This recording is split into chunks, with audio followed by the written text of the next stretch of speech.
शरीर ପାଇଁ अमृत सदृश रसुण पानी रोग प्रतिरोधक बढ़िब कमिब थंडा प्रतिदिन रसुण खाइले मिलिब बड़ लाभ।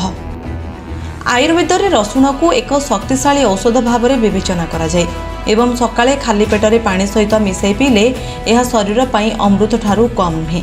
रसुण रे थिबा आलेसिन नामक तत्व यहाको एंटीबैक्टेरियल एवं एंटी इन्फ्लामेटरी गुण रे भरपूर करिथाय। रसुण पानी शरीर रे खराब कोलेस्ट्रॉल ह्रास करिबारे सहायता करे। यह रक्त प्रवाह को उन्नत करे एवं रक्तचाप को नियंत्रण करिबारे सहायता करे, जहा द्वारा हृदरोगर आशंका ह्रास करे। जदि आपण बारंबार असुस्थ हेउछंती तेबे सकाळे रसुण पानी पीबा आपणक पई अत्यंत लाभदायक। यह संक्रमण प्रतिरोधी धला रक्त कोशिका को मजबूत करे, जहा फल थंडा काश एवं फ्लू भली समस्या रोके। रसुणर गरम प्रकृति थिबारु ग्रीष्म ऋतु रे रसुण खाइबा निषेध, किंतु यह अनेक पोषक तत्व स्वास्थ्य पई बहुत लाभदायक होई पारे। पाचन तंत्र ठारू आरंभ करी कोलेस्ट्रॉल पर्यंत रसुण स्वास्थ्य पई लाभदायक होइथाय। रसुण रे magnesium, calcium, zinc, selenium, vitamin A, vitamin B, anti inflammatory एवं एंटीऑक्सीडेंट गुण थाए।